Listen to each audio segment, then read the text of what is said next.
বাংলাদেশ জাতীয় ফুটবল দলের আজকে ভিয়েতনাম সফর এবং সিঙ্গাপুর সফরকে ঘিরে যে দল ঘোষণা করা হয়েছিল তাদের ট্রেনিং ক্যাম্পের জন্য আজকে হোটেলে ওঠার কথা এবং তারা উঠেছেও। তবে গণমাধ্যম কর্মীদের সাথে একটি চরম পর্যায়ের অপেশাদার আচরণও করেছে বাংলাদেশ ফুটবল ফেডারেশন।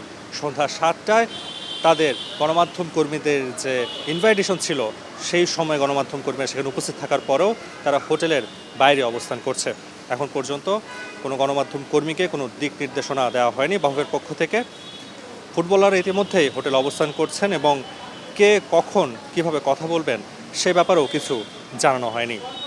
এর আগে অনূর্ধ্ব-20 জাতীয় ফুটবল দল যেটি এশিয়ান কাপের জন্য প্রস্তুতি নিচ্ছে সেই দলকেও অনেকটা লোকচক্ষের আড়ালেই রেখেছিল Bafufe.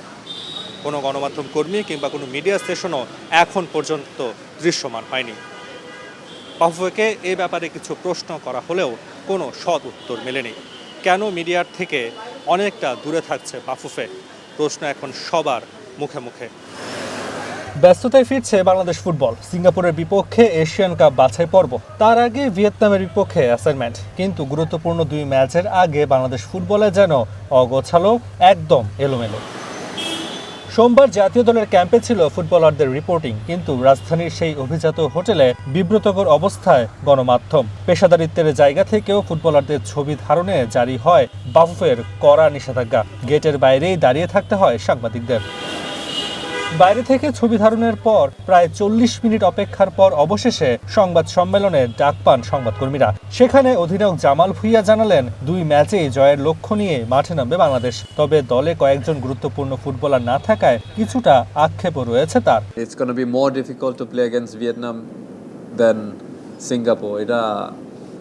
It is just my personal opinion, but it's a good preparation match. কারণ আমরা যদি একটা ভালো ম্যাচ খেলতে পারি ভিয়েতনাম সাথে, তাহলে it's gonna be easier for us to play against Singapore. কিন্তু আমার এন্ড গোল হচ্ছে 3 points against Singapore, but of course সবাই চাই দুইটা ম্যাচ জিততে।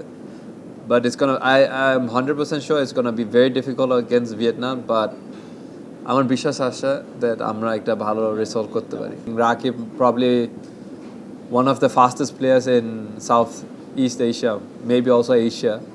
So Rakib, of course, he's been a big profile for us now. So of course, আমরা তো miss করব দুইজনে।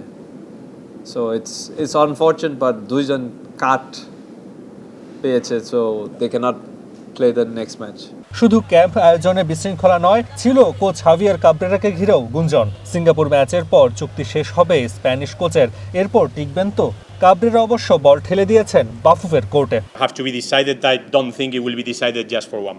আমি মনে করি না কোনো সিদ্ধান্ত শুধু একটি ম্যাচের ওপর ভিত্তি করে হবে।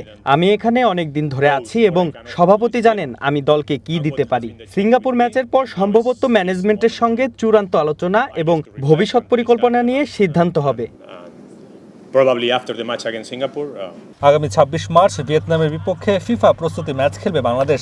এরপর 31 মার্চ এশিয়ান কাপ বাছাইয়ে সিঙ্গাপুরের মুখোমুখি হবে লাল সবুজের প্রতিনিধিরা। ম্যাচ দুটি আনুষ্ঠানিকতা হলেও ফিফা র্যাঙ্কিংয়ে এর প্রভাব পড়বে এটা বলার অপেক্ষা রাখে না।